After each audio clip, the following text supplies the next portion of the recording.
Hi, Katie! It's Saturday, and it is the very first day of spring break 2013.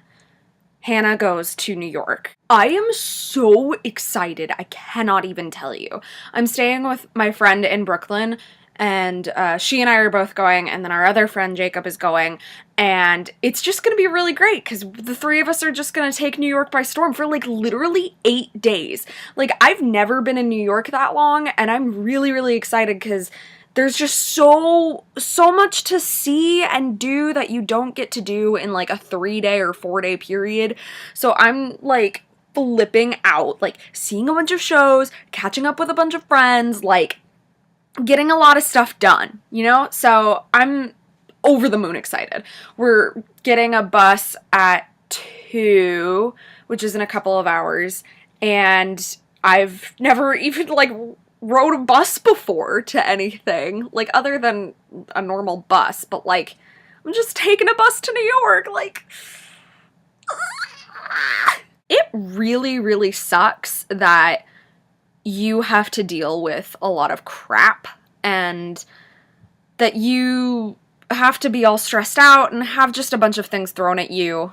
I don't like that, and I wish there was something I could do, but at least you weren't struck by lightning this semester?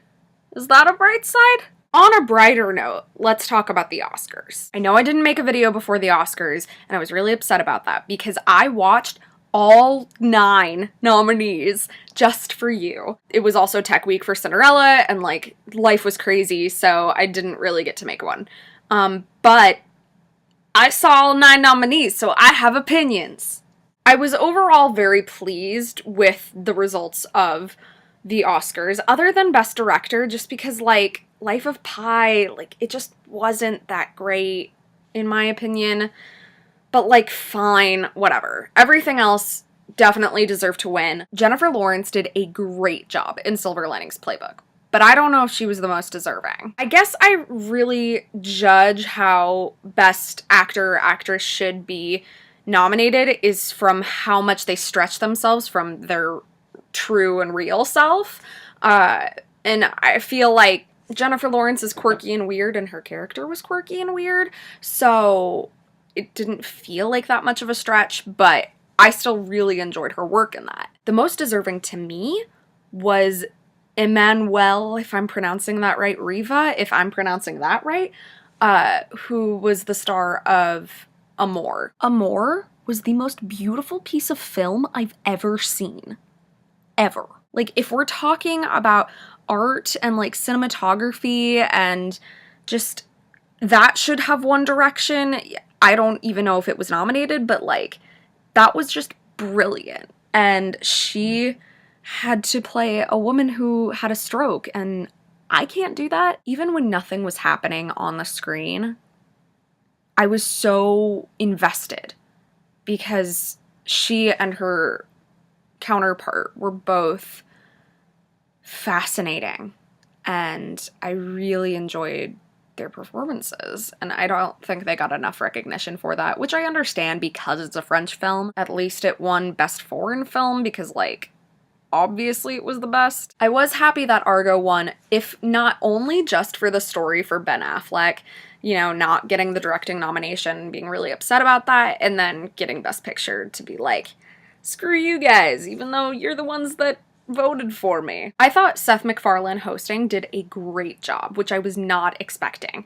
I was really confused as to why he was chosen for host because he doesn't really have a relationship to the film world, but he did a great job, and all the people that are offended just really need to calm down because, like, that's kind of what hosting the Oscars is about, is making jokes about everyone, and I thought he kept it classy and witty, and he could think on his feet, and I thought he did a marvelous job. Now, fashion is all kind of a blur because I watched 2.5 hours of the red carpet because I love the red carpet, but from what I recall, I really enjoyed Jennifer Lawrence's dress. It was very princessy, which was different for her, considering last year at the Oscars she wore like this like really tight like red bold dress, and then she went with like this princessy pink and white pattern. It was super poofy, and it was very different from who she is.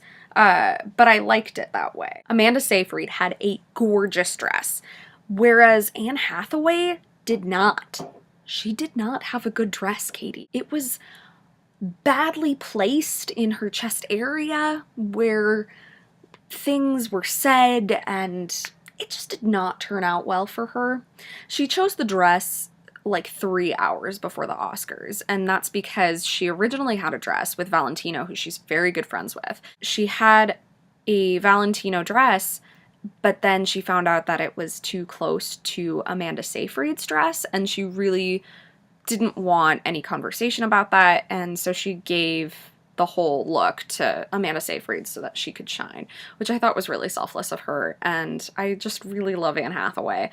So everybody else needs to as well, because she's great and she's gonna be around for a long time. We all knew that she was gonna win. I really enjoyed her performance, and I didn't enjoy a lot of Les Mis. Like, I enjoyed a lot of it, just not like a lot of it, you know?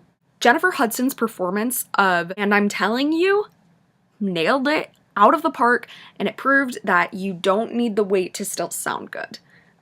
She did a phenomenal job, and she is my everything, as is Adele, and I just loved everything that was happening on that stage, and I was very happy, and I got to have a sort of Oscar party. My friends and I we got all dolled up, and we interviewed each other at the red carpet with like bottles as microphones, and it was just a wonderful evening, so I think it turned out well. Okay, I have talked for far too long about this subject. I'm gonna go to New York now, so like bye, and don't forget to be awesome.